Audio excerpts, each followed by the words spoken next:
नमस्कार दोस्तों, हम लेकर आ चुके हैं आप लोगों के लिए 20 मिनट में शाम की 50 ताज़ा और बड़ी ख़बरें बताएंगे। दोस्तों, प्रधानमंत्री नरेंद्र मोदी के ऊपर जमकर भड़के अखिलेश यादव। कहा, गृह मंत्री अमित शाह ईडी और सीबीआई को भेजकर पता कर लें मैंने वैक्सीन लगवाई थी या नहीं। दरअसल अब गृह मंत्री झूठ बोलते फिर रहे हैं कि अखिलेश ने रात के अंधेरे में वैक्सीन लगवाई थी। बताएंगे क्या ये मामला, क्यों आखिरकार राहुल गांधी ने प्रधानमंत्री को दे दी चेतावनी। कहा, देश में युवाओं को भटकाने की कोशिश की जा रही है। नरेंद्र मोदी की फालतू बातों में मत आना, भटकना मत। राहुल ने कहा कि 4 जून को इंडिया गठबंधन की सरकार बन रही है।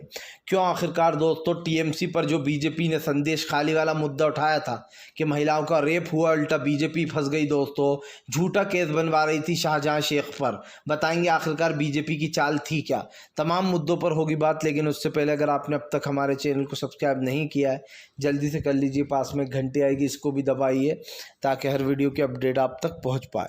दरअसल दोस्तों, आपको बताते चले, प्रधानमंत्री नरेंद्र मोदी के खिलाफ जमकर बरसे राहुल गांधी। राहुल गांधी बोले, फिलहाल देश का प्रधानमंत्री झूठ बोलता है और झूठ को ही परोसता है। आपको बताते चले, राहुल गांधी ने कहा कि प्रधानमंत्री का बस एक ही काम है, युवाओं को और लोगों को भटकाना, बेफालतू के मुद्दों पर बात करना जिनसे जनता को कोई फ़ायदा नहीं है। राहुल ने अपील की है कि फ़िलहाल नरेंद्र मोदी की बातों में बिल्कुल भी ना आए, क्योंकि नरेंद्र मोदी दोस्तों सिर्फ सत्ता पाने के लिए कुछ भी कर सकते हैं। यही नहीं, राहुल गांधी ने लोगों से अपील की है कि फ़िलहाल देश का प्रधानमंत्री सिर्फ झूठ बोलने का काम कर रहा है। राहुल गांधी ने कहा कि फ़िलहाल 4 जून को हमारी सरकार बनने जा रही है इंडिया गठबंधन की। यही नहीं, राहुल ने कहा 4 जून को सरकार बनेगी और 15 अगस्त के दिन 30 लाख पदों की भर्ती शुरू हो जाएगी। राहुल ने कहा, युवाओं का सपना पूरा होने जा रहा है। इंडिया गठबंधन की सरकार बनते से ही सबसे पहला फैसला, युवाओं की नौकरियां भरी जाएंगी और दोस्तों अग्निवीर को भी ख़त्म किया जाएगा, रद्द किया जाएगा। आपको बताते चले दोस्तों, नरेंद्र मोदी के ऊपर जमकर भड़कते हुए नजर आया अमित शाह के ऊपर अखिलेश। अखिलेश बोले, झूठ बोलने की इस देश की सबसे बड़ी अगर कोई झूठी पार्टी है तो वो दोस्तों भारतीय जनता पार्टी है। दरअसल आपको बताते चले, गृह मंत्री अमित शाह ने कल एक बयान दिया जिसमें उन्होंने कहा कि अखिलेश यादव डिम्पल भाभी को रात के अंधेरे में ले जाकर वैक्सीन लगवाया आए थे और ख़ुद भी लगवा ली थी। जबकि दोस्तों अखिलेश यादव ने आज तक वैक्सीन नहीं लगवाई, ये खुद अखिलेश ने खुलासा किया था। अब अखिलेश हमलावर हो गए। अखिलेश ने कहा, एक काम करो, ईडी और सीबीआई को भेज दो और इनकम टैक्स को, और इन तीनों से चेक करवाओ कि मैंने वैक्सीन लगवाई है या नहीं। अखिलेश ने कहा कि साबित करके बता दो मैंने आज तक कोई वैक्सीन नहीं लगवाई है। यही नहीं, अखिलेश यादव ने भाजपा पर हमला बोलते हुए कहा कि अगर वैक्सीन इतनी है अच्छी है तो फिर बताओ वैक्सीन कंपनी क्यों कह रही है कि हम अपनी सारी वैक्सीन वापस ले लेंगे। यही नहीं दोस्तों, यहाँ तक के एक सर्टिफिकेट पे से नरेंद्र मोदी की अब फ़ोटो हटा दी गई। मतलब कि जब वैक्सीन लग रही थी और जब तक उसमें कुछ बिगाड़ नहीं था, तो याद होगा आपको, वैक्सीन पे नरेंद्र मोदी की फ़ोटो पर बवाल मचा था। विपक्ष ने कहा था कि नरेंद्र मोदी वैक्सीन के सर्टिफिकेट पर अपनी फ़ोटो दे रहा है, लोगों को ये बताने की कोशिश कर रहा है कि उन्होंने वैक्सीनें लगवाई हैं। इस पर हंगामा हुआ था। लेकिन दोस्तों नरेंद्र मोदी इतने चालाक हैं, जैसे ही उन्हें पता चला कि जिस वैक्सीन कंपनी ने हमें करोड़ों रुपए का चुनावी चंदा दिया है, अब उसी वैक्सीन कंपनी में घोटाला है। और दोस्तों देखिए, सरकार को पहले से पता था इस वैक्सीन में कुछ ना कुछ गड़बड़ है, और जानबूझ के सरकार ने वरना इतना सारा चुनावी बॉन्ड कैसे ले लिया इस कंपनी से। जब पोल पूरी दुनिया के सामने खुल गई तो अब नरेंद्र मोदी ने चालाकी से सर्टिफिकेट से अपना फ़ोटो हटवा दिया है। यानी कि दोस्तों, जब गंगा मैली होने लगती है तो नरेंद्र मोदी कूदना उसमें बंद कर देते हैं, वरना गोते लगाते रहते। और जैसे ही पता चलता है कि अब गंगा मैली हो रही है तो भैया अपना नाम हटा लो। जबकि दोस्तों आप समझिए, गंदा खुद ही ने किया, गंगा को गंदा खुद ही ने किया। लेकिन दोस्तों नरेंद्र मोदी बच निकलते हैं उन चीज़ों से। खैर, अब जनता जान चुकी है कि क्या क्या हो रहा है इस देश में। जो भ्रष्टाचार का नारा लेकर आए थे वो खुद सबसे बड़ी भ्रष्टाचार पार्टी बन चुकी है देश की। आपको बताते चले दोस्तों, भारतीय जनता पार्टी के ऊपर जमकर भड़कती हुई नजर आई ममता बनर्जी। कहा, दूध का दूध पानी का पानी हो गया, खुल गई बीजेपी की पोल। दरअसल दोस्तों, जब भी किसी राज्य में चुनाव आते हैं बीजेपी झूठ फैलाने में लग जाती है। हाल ही में आपको बताते चले दोस्तों, शाहजहां शेख जो कि पश्चिम बंगाल के टीएमसी के नेता है दोस्तों, उनके ऊपर ये 3 महिलाओं से स्टेटमेंट लिया गया और उनके ऊपर आरोप लगा दिया गया कि शाहजहां शेख ने जो है दोस्तों उन 3 महिलाओं के साथ रेप किया है। और ये आरोप दोस्तों किसी और ने नहीं, बाकायदा बीजेपी ने लगवाया जानबूझकर। और ये कहा गया कि इन तीनों ने और भी कई महिलाओं के साथ शाहजहां शेख ने ऐसा किया है ताकि दोस्तों चुनाव को प्रभावित किया जा सके और ये फैलाया जा सके कि ममता बनर्जी ने जो है रेपिस्टों का साथ देती है, उनकी पार्टी में रेपिस्ट हैं। लेकिन दोस्तों हुआ कुछ उल्टा। आपको बता दें चले, अब उन 3 महिलाओं में से एक महिला ने केस वापस ले लिया और कहा कि मुझे से जानबूझकर एक कोरे कागज़ पर साइन लिया गया था बीजेपी नेताओं द्वारा और मुझसे ज़बरदस्ती ये सब कुछ कराया गया। उन्होंने कहा कि मुझे अब जान से मारने की धमकियां मिल रही हैं जब से मैंने केस वापस ले लिया है, और ये भी कह रहा है कि हम तुम्हारा सामाजिक बहिष्कार करेंगे, यानी कि समाज से तुम्हें एक तरीके निकाला करेंगे। इसी को लेकर उसने FIR भी दर्ज कराई पुलिस स्टेशन में। अब ये बताया जा रहा है कि फ़िलहाल दोस्तों ये सब कुछ जानबूझकर किया गया है, और ये किसके कहने पर हुआ है दोस्तों, ये आप अच्छे से जानते हैं। The one and only Narendra Modi की जो प्लानिंग थी कि पश्चिम बंगाल में हम पूरी सीटें हार रहे हैं, कुछ तो तिकड़म लड़ाओ, तो शाहजहां शेख को बदनाम करने लगे, उनके ऊपर ऐसे आरोप लगवा दिए दोस्तों। लेकिन सच्चाई सबके सामने आई गई है कि कैसे अब ममता बनर्जी हमलावर हैं और पूछ रही हैं कि बीजेपी के नेता ऐसे ही झूठे मुकदमे बनवाते हैं लोगों के ऊपर और झूठे गवाह सबूत पेश करते हैं दोस्तों, विपक्ष को फंसाने का काम करते हैं। लेकिन दोस्तों विपक्ष भी बहुत चालाक है, बीजेपी की हर वार का उसके पास तोड़ है। मैं तो एक चीज़ अच्छे से जानता हूँ, इस वक्त सरकार की नीतियाँ क्या हैं ये सबको दिखाई दे रहा है। भारतीय जनता पार्टी दोस्तों जो देश में झूठ फैलाने का काम कर रही है वो जनता समझ चुकी है। अब इस पचड़ों में फंसने वाली नहीं जनता कि हिंदू मुस्लिम पर वोट दे देगी। आपको बताते चले दोस्तों, फिलहाल भारतीय जनता पार्टी के ऊपर जमकर भड़कते हुए नजर आए दोस्तों जो है यहाँ पर संजय सिंह बोले हैं कमाल का, गजब का प्रधानमंत्री की बोली है। आज तक अडानी अंबानी का नाम नहीं लिया, जैसे ही 10 साल पूरे हो गए, जैसे ही दोस्तों नरेंद्र मोदी सत्ता से जाने वाले हैं, वैसे ही जाते समय जो है अडानी अंबानी का नाम ले रहा है। दरअसल दोस्तों मोदी तेरी भाजपा मैली हो गई, ये किसने कहा था? संजय सिंह ने। आपको बता दें दोस्तों नरेंद्र मोदी को अच्छे से पता है कि उनके 2 ही यार हैं, एक दोस्तों जो है यहाँ पर ख़ास करके अडानी, दूसरा अंबानी। इन दोनों से दोस्तों नरेंद्र मोदी की यारी बहुत पुरानी है, बहुत सारी तस्वीरें भी हैं। अंबानी तो आए दिन मोदी की तारीफ़ें करता ही रहता है, हम देखते भी हैं। प्रधानमंत्री नरेंद्र मोदी को लेकर अब संजय सिंह ने जमकर भड़ास निकाली। उन्होंने कहा कि पिछले 10 सालों में अडानी के साथ मिलकर बहुत बड़े बड़े घोटाले किए, मैंने इतनी शिकायत दर्ज की लेकिन आज तक ईडी सीबीआई ने कोई एक्शन नहीं लिया। और आप अभी दोस्तों विपक्ष के नेता को बोल दो, ईडी 1 मिनट में घर पहुंच जाएगी। लेकिन जब बात अडानी की आ जाती है तो एनआई, कई कंपनियां, कई बड़े बड़े संस्थाएं ऐसी हैं दोस्तों जो हाथ खींच लेती हैं, कहती हैं कि हमारे पास सबूत नहीं है, हमारे पास डेटा नहीं है, उनका तमाम चीज़ें हैं जो नरेंद्र मोदी के कहने पर अडानी के पक्ष में चली जाती हैं। संजय सिंह ने कहा कि प्रधानमंत्री अब डर चुके हैं, उन्हें पता है वो सत्ता से जा रहा है, इसलिए जाते जाते अडानी का नाम ले रहा है। दोस्तों जिस इंसान ने 10 साल तक अडानी अंबानी को एक वो बनाकर रखा, सबसे बड़ा मुद्दा छुपा कर, मतलब राहुल गांधी ने इतने बड़े बड़े बातें बोली तब भी प्रधानमंत्री ने अडानी अंबानी का जिक्र तक नहीं किया। लेकिन दोस्तों आखिरकार राहुल गांधी भी वो खिलाड़ी हैं जो अपनी पिच पर ले ही आते हैं विपक्ष के खिलाड़ी को, और दोस्तों नरेंद्र मोदी को राहुल अपनी पिच पर लेकर आ गए हैं। अब मोहरे भी राहुल गांधी की गेंद होगी और प्रधानमंत्री दोस्तों आउट। सीधी सी बात है दोस्तों, राहुल गांधी एक ऐसे नेता है जो नरेंद्र मोदी को अपनी बातों में उलझाकर आखिरकार अडानी और उसके मुद्दे पर ले आया। जैसे ही प्रधानमंत्री ने ये बात कही, राहुल ने ये मुद्दा लपक लिया और राहुल ने कहा कि प्रधानमंत्री को लगता है अच्छा एक्सपीरियंस है कि वो पैसा टेम्पो में भरकर भेजते हैं। दरअसल प्रधानमंत्री ने कहा था कि अब वो लोग चुप हो गए विरोधी, लगता है अडानी और अंबानी ने टेम्पो में पैसा भेजा है। तो राहुल गांधी ने पलटवार करते हुए कहा, नरेंद्र मोदी जी नमस्कार, क्या आप डर गए हैं और आपको अच्छा एक्सपीरियंस है कि जो अडानी अंबानी वो टेम्पो में पैसा भेजते हैं? फिर तो आपको अच्छा एक्सपीरियंस है एक तरीके से, राहुल ने कहा। यही नहीं दोस्तों, अब जब प्रधानमंत्री उल्टा घिर गए इस बयान को देकर, हर कोई कह रहा है कि आज तक तो नाम नहीं लिया था अडानी अंबानी का, ऐसी क्या मजबूरी थी जो मोदी को अडानी अंबानी का नाम लेना पड़ा। आपको बताते चले दोस्तों, प्रधानमंत्री नरेंद्र मोदी के खिलाफ एक तरफा हो रही वोटिंग, तीसरे चरण के बाद दोस्तों जाग उठा है शेर। दरअसल दोस्तों एक तरफ तो मायावती हैं जो बीजेपी की मदद करने के लिए आगे आ जाती हैं, दूसरी तरफ दोस्तों पूरा का पूरा विपक्ष है जो जीत के लिए जी तोड़ मेहनत कर रहा है। दोस्तों बुराई का साथ देने वाले हमें दुनिया में बहुत सारे लोग मिलेंगे, लेकिन दोस्तों अच्छाई का साथ देने वाले लोग कम होते हैं। लेकिन अच्छाई की जब जीत होती है ना दोस्तों, तो उसके पीछे पीछे लोग चलने लगते हैं। ये लोग जो आज बीजेपी के टुकड़ों पर पल रहे हैं या फिर जो बीजेपी के आगे दुम हिला रहे हैं दोस्तों, बहुत जल्दी आप देख लीजिएगा ये लोग जो इंडिया गठबंधन के सामने दुम हिलाते हुए नजर आएंगे।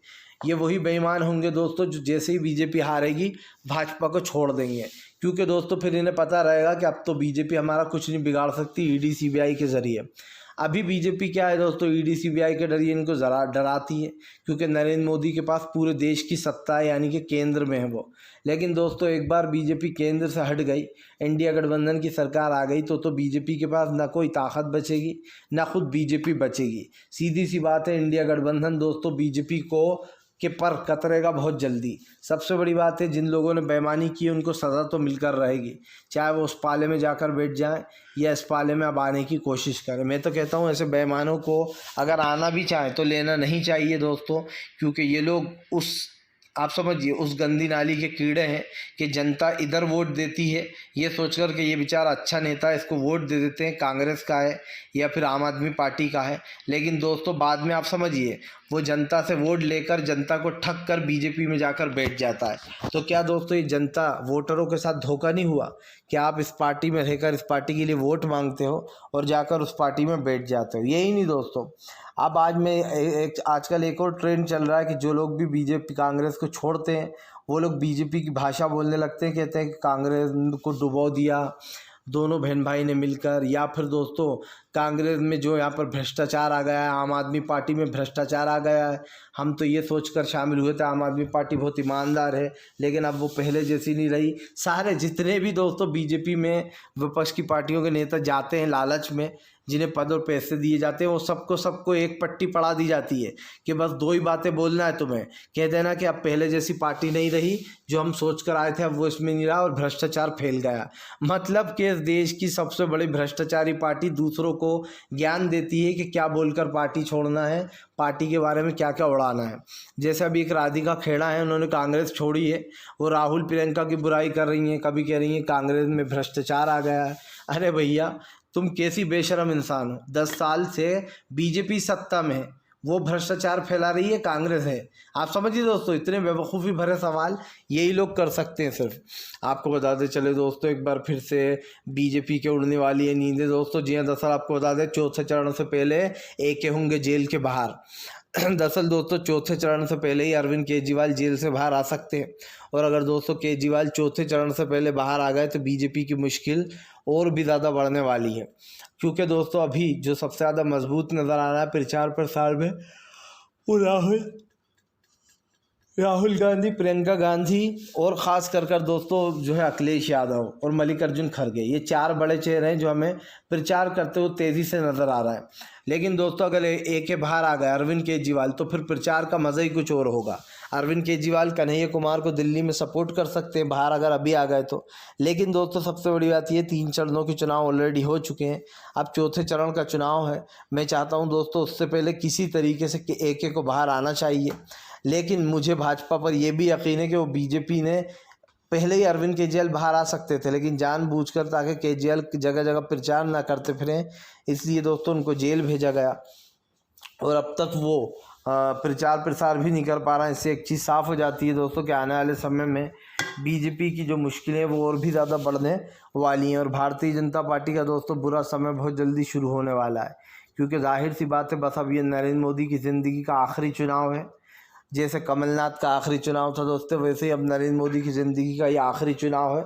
इसके बाद ना वो सत्ता में रहेंगे और ना दोस्तों कभी चुनाव लड़ पाएंगे। सीधी सी बात है, अब रिटायर होने की उम्र उनकी आ चुकी है। जनता हरा कर उन्हें ऐसा भेजेगी कि दोबारा कभी दोस्तों जनता की तरफ देख नहीं पाएँ। यही नहीं, बहुत सारे ऐसे नेता हैं जिनको राजनीति से दोस्तों बाहर उठाकर फेंकना चाहिए।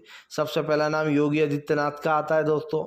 उत्तर प्रदेश में हिंदुत्व, सिर्फ हिंदुत्व, जगहों के नाम बदलना, मुसलमानों को टारगेट करना और उनके ऊपर दोस्तों कहीं ना कहीं कार्रवाइयाँ करना, ये योगी की असलियत है। उत्तर प्रदेश में किस तरीके की चीज़ें हो रही हैं सब ने देखा है।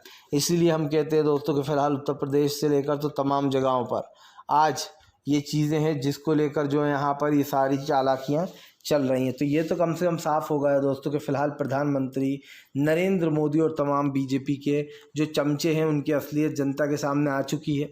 अब जनता न सिर्फ चुनाव हराएगी इनको, बल्कि इनको इनकी असली जगह भी दिखाएगी दोस्तों। क्योंकि कहते हैं कि जब आप किसी के साथ कुछ गलत करते हो तो मुड़ के ज़रूर आता है, और अब चीज़ें काफ़ी मुड़ी हुई हो चुकी हैं। ऐसे में सरकार की जो तमाम चीज़ें हैं वो बोलिए, क्योंकि ये चीज़ तो साफ़ हो चुकी है कि अब भारतीय जनता पार्टी का दोस्तों मुद्दा घिर चुका है। ये मुद्दा सबसे बड़ा मुद्दा बन रहा है। फ़िलहाल आपको भी ज़रूर इस चीज़ को दोस्तों जो यहाँ पर समझ लेना है और सोच समझ कर वोट करना होगा। तो उम्मीद यही करेंगे कि आप सोच समझकर वोट करेंगे। आपको बताते चले दोस्तों फ़िलहाल प्रधानमंत्री नरेंद्र मोदी और दोस्तों आपको बताते चले पूरी बीजेपी के ख़िलाफ़ एकजुट हुआ फिर से एक बार विपक्ष दोस्तों। तीसरे चरण से जीत का अनुमान लग गया है विपक्ष को कि वो जीत रहा है। आपको बताते चले दोस्तों 3 चरणों में मोदी सरकार की ज़मानत ज़ब्त हो गई। कई तो ऐसी जगहें हैं जहां पर मोदी का भयंकर विरोध किया गया, वोट डालने से इनकार कर दिया गया कि हम नहीं डालेंगे, सड़कें तक नहीं बनवाई हमारी। और दोस्तों इसका सीधा सा अंजाम क्या है ये आप अच्छे से जानते हैं। वोट डालकर दोस्तों सरकार बदलिए, सिर्फ गुस्सा दिखाने से या ये कह देने से कि हम तो वोट ही नहीं देंगे, बीजेपी नहीं हटने वाली है। बीजेपी हटेगी जब आप ज़्यादा से ज़्यादा वोट दोस्तों विपक्ष को दोगे। और मुझे एक चीज़ साफ दिखाई दे रही है, विपक्ष को जो सपोर्ट मिला है, जो जनता का प्यार मिला है, उससे भारतीय जनता पार्टी बहुत डरी हुई है। उसको सिर्फ 2 चीज़ें दिखाई दे रही हैं दोस्तों, सामने हार और पीछे दोस्तों उसका वही काला चरित्र जो उसका हमेशा रहता है। तो मैं इस चीज़ को ज़रूर कहूँगा दोस्तों कि फ़िलहाल देश में जितनी भी चीज़ें हो रही हैं या फिर देश में जो भी गड़बड़ घोटाले हुए हैं उसकी ज़िम्मेदार नरेंद्र मोदी की सरकार है। आज भारतीय जनता पार्टी दोस्तों देश के तमाम मुद्दों पर फेल हो चुकी है, क्योंकि इस देश की जनता ने तय कर लिया है कि वो भाजपा को सत्ता से उठाकर बाहर फेंकेगी दोस्तों। और जिस दिन बीजेपी बाहर जाएगी 4 जून को दोस्तों, उस दिन इस देश में जश्न का माहौल होगा। क्योंकि जो लोग दोस्तों पूरे देश को बर्बाद कर दें ख़ास करके, उनके लिए इस राजनीति में अब कोई जगह नहीं बची है। और ऐसे में दोस्तों इस जगह को जो है यहाँ पर तमाम तरीके से बंद किया जाएगा। लेकिन एक चीज़ तो साफ़ हो चुकी है कि प्रधानमंत्री नरेंद्र मोदी और तमाम जो यहाँ पर दोस्तों विपक्ष के ऊपर हमलावर हो गए। लेकिन एक चीज़ साफ़ हो चुकी है कि फ़िलहाल विपक्ष ने अब की बार सरकार बदलने का मूड बना लिया। आपको बताते चले दोस्तों फ़िलहाल केरल सरकार झुकी राहुल गांधी के सामने। राहुल गांधी को फुल सपोर्ट करेगी केरल सरकार। दरअसल आपको बताते चले दोस्तों फ़िलहाल चुनाव के बीच पिन विजयी राहुल पर ही उल्टा हमलावर हो रहे थे, जबकि दोस्तों वो इंडिया गठबंधन का हिस्सा है। लेकिन आपको बताते चले अब मामला काफ़ी ज़्यादा हद तक सुलझ गया, जहां पर पिन विजय घेरते हुए नज़र आ रहा है दोस्तों, खास कर भाजपा की सरकार को। आपको बताते चले आने वाले समय में दोस्तों पहले भी हमने देखा कर्नाटक से लेकर तमाम साउथ के राज्यों से बीजेपी का सूपड़ा साफ हो चुका है। सिर्फ हिंदी राज्यों में ही बीजेपी को थोड़े बहुत वोट मिलने वाले हैं।